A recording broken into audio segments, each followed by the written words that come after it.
Thank you for watching the Purdue Owls vidcast on revision.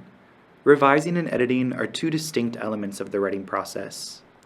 In this vidcast, we'll look at specific strategies to accomplish the revision stage, as well as the different levels of revision.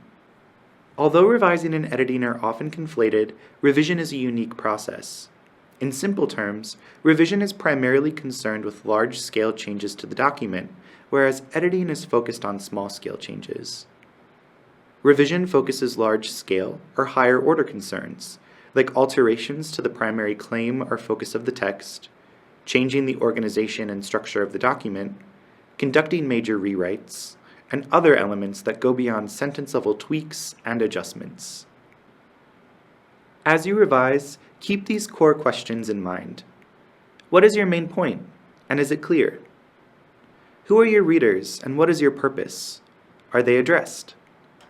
Evaluate your evidence and ask, is your thesis supported? Ask yourself, does everything fit? Save only the good pieces. Finally, stay reader-centered. What would your readers think?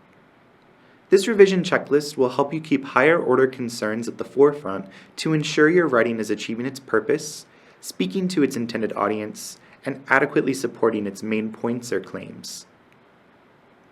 The questions on the last slide can be applied to different levels of the text you're writing. These different levels are the document level, the chapter level, the paragraph level, the sentence level, and other lingering concerns.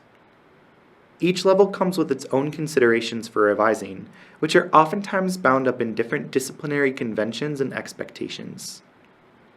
The document level concerns itself with questions like, is the document divided into the appropriate number of sections and subsections?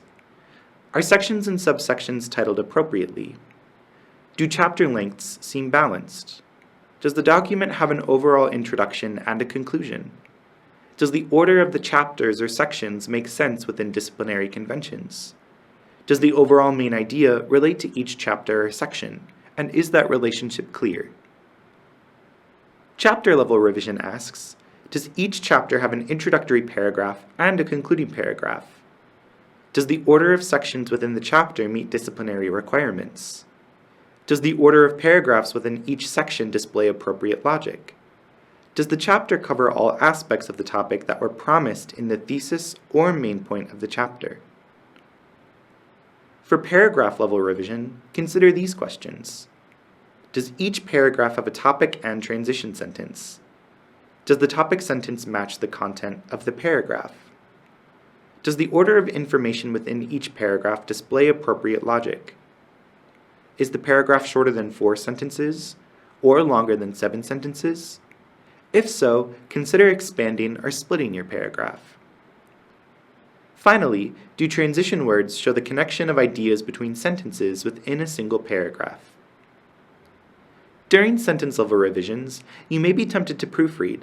Challenge yourself to consider the following questions instead.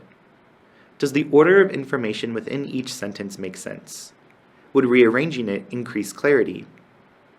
Are there sentences that seem unclear or that a reader was unable to comprehend? Are the appropriate transition words used to show the relationship between 2 or more ideas within a sentence? Lastly, consider any other revisions that may be unique to your own writing process. For example, what are the common issues other people, like your advisor, point out in your writing? Once those are identified, isolate one problem at a time and check to see if anything else needs to be addressed. Check out the rest of our videos about the difference between revising and editing tips, ways to find writing support, and so much more. You can also find more information about graduate writing on the Purdue Owl website. Thanks for watching!